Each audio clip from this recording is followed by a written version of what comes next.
Yuk kembali lagi bersama gua di FAB Podcast. Kali ini gua kedatangan bintang tamu lagi ya nih. Tentunya berbeda dengan minggu lalu. Yang minggu lalu itu Bang Rehan. Sekarang kita kedatangan nih yang ada di samping saya namanya Bang Justin. Justin aja. Bukan Justinus. Baik, siap, Ya. siap. Gimana kabarnya Mas Justin sendiri Ya, ke sini? bagus sekali, baik-baik. Baik saja. Oke. Ya, kita di sini mau bahas yang tentunya lagi hot banget baru kemarin. Tentunya match friendly Indonesia versus Saint Kitts and Nevis. Ya, kita langsung bahas saja ya Mas Yusri. Oke, siap. Baik, baik. Gimana? Dari awal aja deh, dari urutan paling awal sendiri. Pergantian coach atau manajer. Nah, tahu sendiri kan Mas Justin, Ya, pergantian antara dari Patrick Kluivert ke John Herdman. Tentunya pelatih punya kepelatihannya sendiri-sendiri kan. ya. Metode kepelatihannya Hmm. sendiri-sendiri, taktiknya sendiri, beda, tentunya beda. Nah, kita lihat dari segi Garuda Calling-nya dulu. Oke, Garuda Calling. Kelihatannya ini banyak yang berubah. Banyak. Entah itu sampai kapan juga saya Iya. kurang tahu. Yang jelas waktu Garuda Calling itu berubah. Seperti Marcelino yang tidak dipanggil, terus kayak siapa lagi? Marcelino, terus Pertama dan Arhan. juga ada pemain yang baru juga yang bermain Iya, seperti Doni Pamungkas itu, ya, dan ya terima Doni kasih. Pamungkas. Nah, ini menurutnya Mas Justin sendiri nih, apa alasan kok Garuda Calling sempat berubah gitu? Nggak menggunakan pemain-pemain inti yang seperti dulu-dulu kala.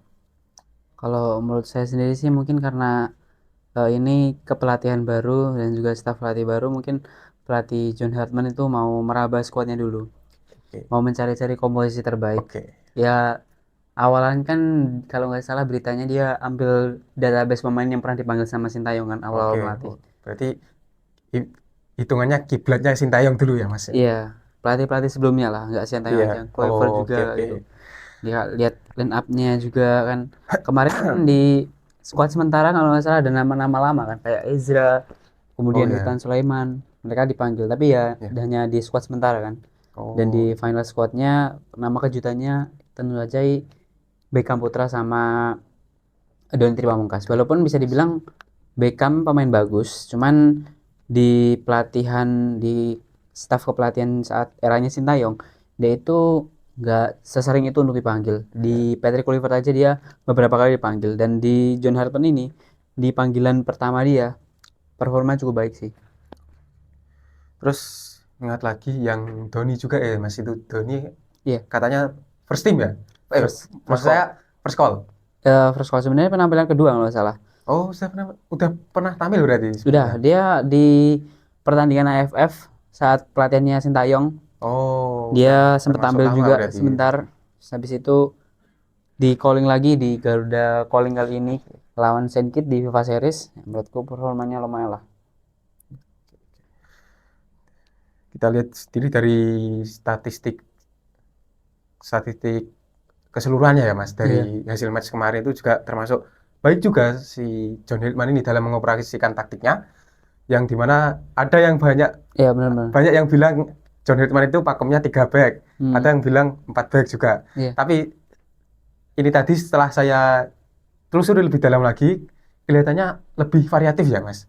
iya benar-benar. Kadang bisa main 3 back, bisa main 4 back, ya gitu. Hmm, Kayak kayak waktu kick off, waktu ya di atas kertas lah, formasi di atas kertasnya kan pakainya 4-4-2 ya, iya. tapi waktu kick off saya cek kok shape-nya bentuknya malah 4-2-4, kelihatannya juga lebih menyerang lagi nih formasinya, lihat pengen menyerang lebih Iya, iya. lanjut. Kalau dilihat dari kemarin sih sebenarnya saat posisi mereka bertahan itu mereka pakainya formasinya 4-4-2. Jadi Oh, ketika mereka defensif, shape eh, defensifnya berarti itu. Hartman itu naruh 4 back sama 4 gelandang sama dia ninggalin 2 striker Ya, di depan. Kemarin kan Sananta sama Ole ya di depan. ya. Kemudian saat mereka menyerang, mereka save-nya itu ganti juga. Jadi mereka pakai 3-4-2-1 untuk pola penyerangan. Jadi Tapi mereka ninggalin 3 back bertahan, ya kemarin Jay Itzes, Elkan Baggett, terus kemudian Rizky Ridho. Tapi kemarin Rizky Ridho emang dominan untuk menyerang ya. Jadi dia masuk ke hampir sepertiga akhir pertahanan lawan. Kemudian kemarin dia di backup sama posisinya itu Saleh Calvin Verdong, karena kemarin Calvin Verdong itu dipasang jadi dua gelandang jangkar ya, Iya, bareng Calvin Verdong sama Jordi Jordi Amat. Amat. Kemarin juga dipasang jadi gelandang jangkar dua-duanya.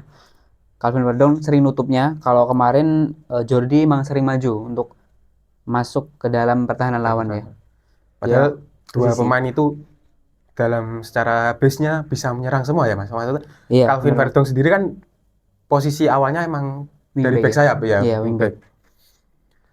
Oke, kalau ngomongin soal performa individu ya, performa individu dari masing-masing pemain lah. Apa benar Mas, kelihatannya kok banyak yang bilang chemistry-nya belum ada nih. Iya, benar banget. Mungkin Masih katanya ada yang bilang juga masih kaku gitu. iya. Ini karena first call-nya Elkan Baggett ya, Beberapa setelah pemain. 2 tahun di absen, karena sebelumnya kan di kualifikasi Piala Dunia eh saat eranya STY, Iya. akhir-akhir era STY dan juga awal-awal kepelatihan Kluivert, dia kan nggak panggil Elkan Baggett. Jadi Elkan Baggett itu dipanggilnya itu baru-baru ini, dan formasi sebelumnya itu memang tiga backnya itu Justin Hubner di Iya. kiri sebagai kaki Selalu kidal. diisi sama Justin Hubner Iya, itu ya. di posisi kaki kiri untuk melakukan direct football, passing direct Iya. Langsung untuk menuju ke menuju langsung ya, pertahanan. menuju. Perannya diambil Justin Hubner, kemudian di tengah Jaizes, di kanannya dia pakai Rizky Ridho. Tapi setelah kawan Bagot kembali kan, akhirnya Justin Hubner diparkir dulu di babak Ya. pertama, dan baru pertama kali main juga di tiga trio ini. Sebelumnya kan trionya itu tadi, Justin Hubner, Rizky Ridho, iya, Jaizes. Jaizes tiga itu, dan udah klop banget. Jadi mungkin Elkan Baggett yang baru, Ron Donitri juga baru, jadi mereka semua baru main bareng gitu loh. Ya. Beckham mungkin udah main beberapa kali sama Ole, tapi mungkin kemarin itu salah satu chemistry terbaik mereka sih kalau menurutku. 2 assist dari Ole dan 2 gol dari Beckham Iya, Putra ya Mas. saling mendukung gitu. Selain passingnya Ole juga untuk ngasih Beckham Putra dengan Beckham Putra yang ciamik lah dalam Iya, bahasa bener. segi penyelesaiannya. Terus ngomongin lagi nih soal itu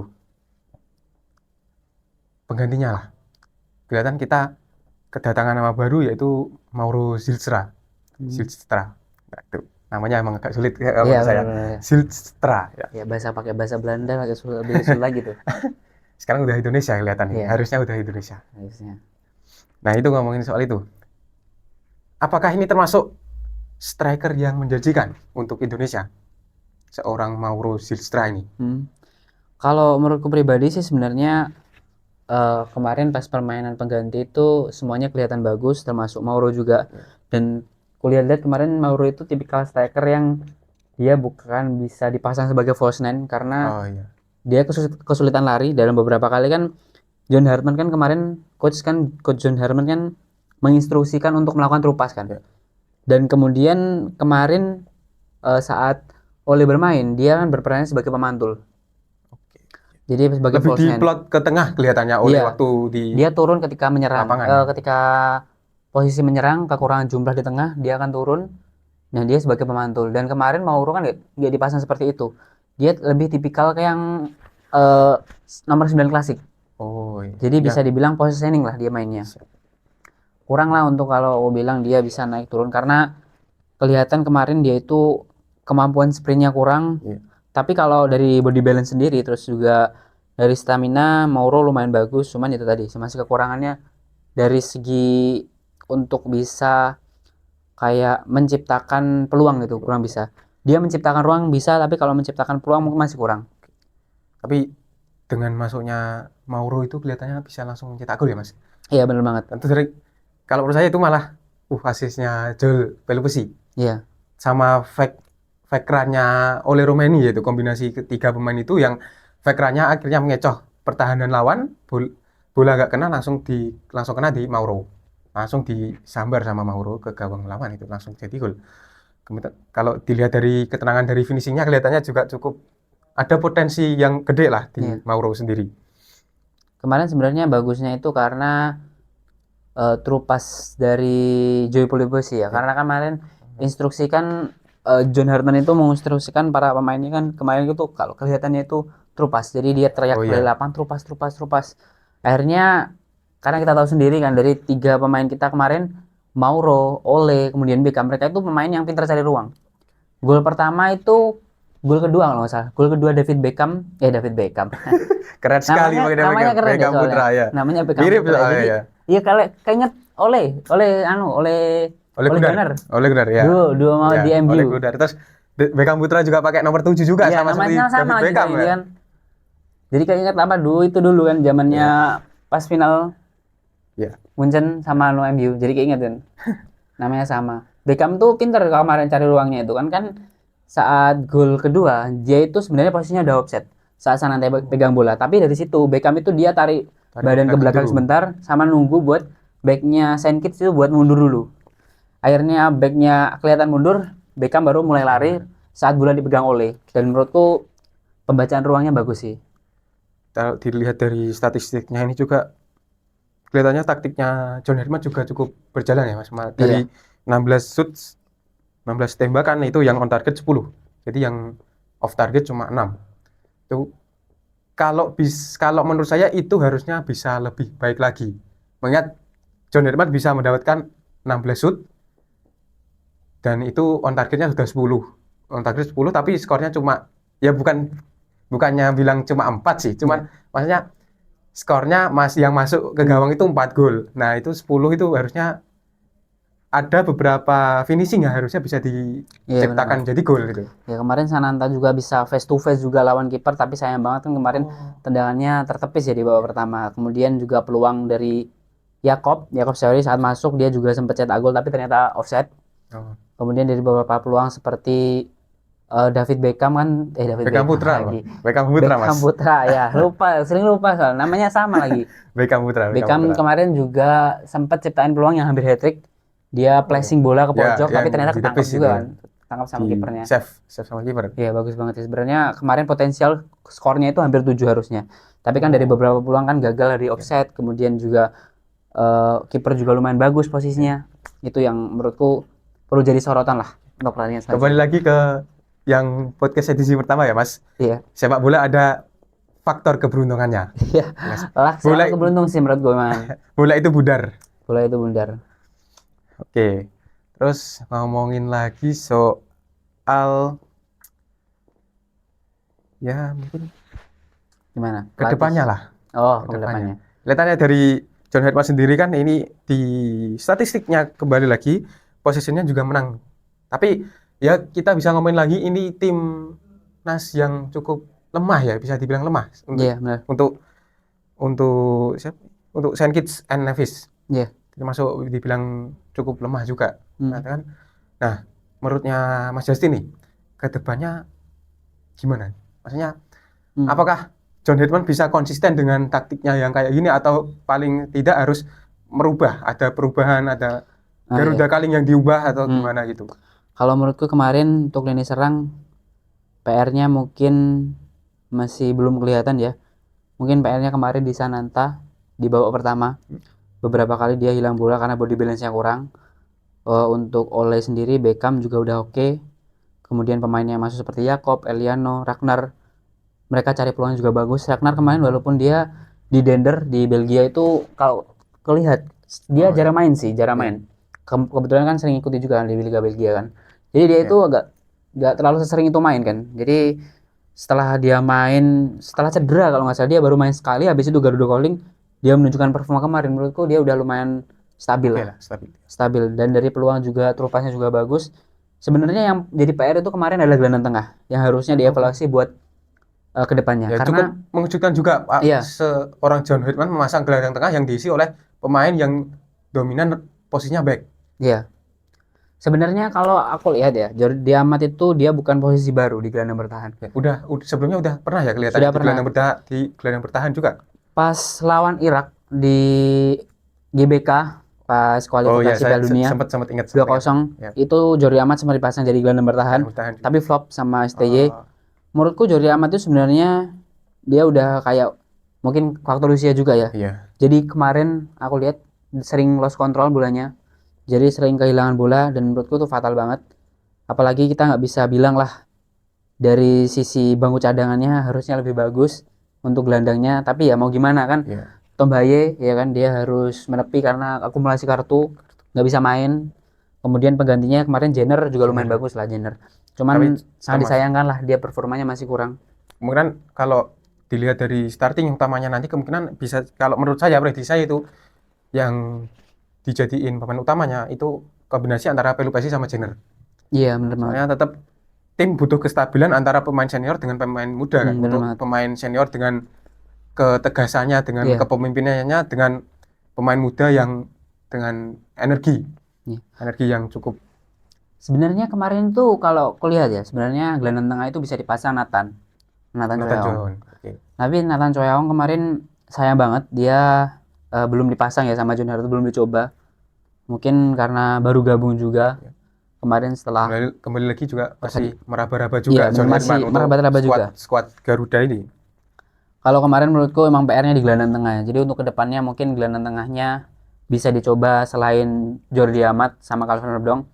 Kalau Calvin Verdong untuk posisi gelandang dia juga udah nggak asing. Cuman kemarin sayang banget. Mungkin di Jordi ya. Jordi mungkin Ya. agak kurang.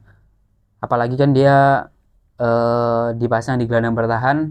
Yang seharusnya posisi bola kalau kondisi menyerang itu kalau biasanya kalau terpegang oleh Joy itu dia pasti akan ambil bola itu nggak ambil resiko. Jadi ketika Oke. bola terpegang, dia pasti akan langsung Cari ruang buat passing cari atau ruang gimana? buat passing ke Oke. entah ke sayap, ke kanan. Nah kemarin Jordi Amat itu terlalu Memegang. memegang bolanya terlalu Oke. lama. Dia terlalu nyaman pegang bola, tapi kontrolnya kurang. Akhirnya terlepas bola beberapa kali.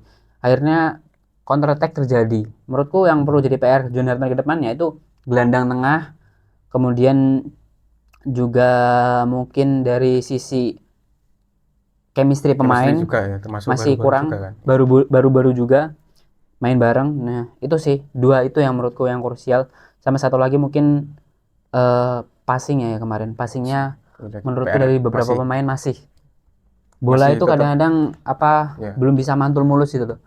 Memang kalau Tetap dipegang kayak Kevin Jay bagus sih, tapi kalau beberapa main passingnya masih pantulan bola kurang mulus akhirnya kena counter beberapa kali. ya, Kayak menurut gitu saya sih. dari dulu itu memang PR utamanya Indonesia itu harus di passing dulu sih. Iya. Passing di bagian passing. PR juga buat Simon Tamata kan karena dia saat ini jadi scouting timnas. Passing. Menurutku programnya harus dicanangkan sama coach Simon itu harusnya emang pembinaan ya, pembinaan dari grassroots. Dia harus perbaikin juga dari sisi materi buat sepak bolanya kan. Filosofi Villanesia Ya. menurutku udah bagus, tapi basic dasarnya menurutku harus dimatangkan lagi. Kemarin juga dapat kritik juga kan, coach Simon itu mengkritik federasi karena nggak adanya turnamen usia muda di Oh Indonesia. ya ya. Ya, Usia tahu sekarang kan tahu mentok beritanya saya, Mas. EPA U12, EPA U18 kan. Apalagi anak-anak buat masuk ke situ kan perlu bayar. Itu Ya. jadi kayak itu basic yang harus diperbaiki lah. Yes. Walaupun mungkin ini Dari dasar dulu ya paling out enggak. topic tapi ya salah satu faktor lah menurutku Ya, kembali lagi biasanya yang harus diperbaiki itu emang dari dasar dulu. dari dasar. Dari usia dini juga Iya. itu pengaruhnya kuat banget itu. Kalau untuk yang lain sih John Hartman selain tiga tadi menurutku kita belum bisa melihat karena Ya, musuhnya masih kemarin juga termasuk Saint tim ya. lemah juga ya, termasuk. Walaupun Saint Kitts ini termasuk sebenarnya tim kuat, cuman nggak sekuat itu. Jadi Oke. di daerah kan di konfederasi CONCACAF, Saint Kitts ini pernah kalah cuma 1 gol lawan Kanada. Padahal Kanada saat itu diisi Alfonso, Jonathan Ya, David, benar. pemainnya Juventus, sama pemainnya Villarreal, Real Denmark. eh Buchman, Bushman. ya Buchman Gondrong, yang rambutnya gondrong, yang main di Villarreal, ingat nggak? Striker, Mas. Bukan, Bukan. Apa? back gelandang kalau nggak salah. Oh, kurang tahu, kurang Ya tahu. itu sama Larin kan mereka pemain bagus kan, dan saat itu Jonathan kan melatih Kanada dan Ya, mereka Kanada. cuman kalah 1-0. Itu menurutku salah satu yang harus diwaspadai sebelumnya. Ternyata setelah kita lawan mereka juga lemah juga, mungkin anu sih komposisi baru juga. Ada pemain Liverpool juga kok di Saint Kitts yang sekarang Siapa, Mas? nomor punggung 20 kemarin. Oh, yang Sterling itu. Bukan kan? Enggak, bukan. Dia masih muda lah buat Oke. main di Liverpool 21, walaupun belum pernah kepanggil tim senior ya, tapi Oh, menurutku kemarin mainnya lumayan lah dia. oke. Kita lihat lah lawan Bulgaria nanti Ya, tetap lah. isinya. ya kembali lagi masih belum bisa dipastikan lagi ya Mas untuk taktiknya John Herdman sendiri untuk ke depannya timnas ini Iya. masih gimana. Soalnya baru satu match kita juga Iya. belum sekuat itu untuk menyimpulkan ini hebat atau tidak itu ya. Iya. Menurutku kita lihat nanti pertandingan selanjutnya. Tapi John Herdman untuk sekarang variatif banget sih Iya. taktiknya. Bertahan 4-4-2, menyerang 3-4-2-1, dan bahkan ketika mereka lost bola, mereka nggak langsung pakai formasi 4-4-2. Kemarin juga aku sempat ketika mereka lost bola, mereka langsung pakai formasi 3-5-2 juga. Sempat terlihat beberapa kali. Tapi ya itu tadi fleksibelnya John John Herdman ini Herdman sangat bagus juga. ya. Seperti kayak ya itu Beckham Putra kan di plotnya waktu di formasi di atas kertasnya ditaruh di sayap ya, di bagian sayap, Sayap. tapi nyatanya di lapangan dia Iya. disuruh roaming lebih banyak, lebih Malah yang kemarin menelusuri ruang. yang kemarin dibebaskan malah Beckham sama Ole kan jadinya. Dua, Ole mantulin, Beckham cari ruang terus yang kemarin. Bagus banget sih kemarin menurutku.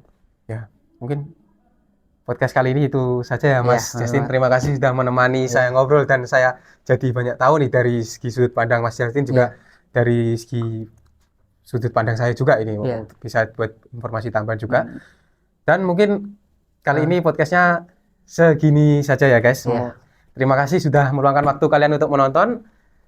Saya Rifki sebagai host izin pamit undur diri.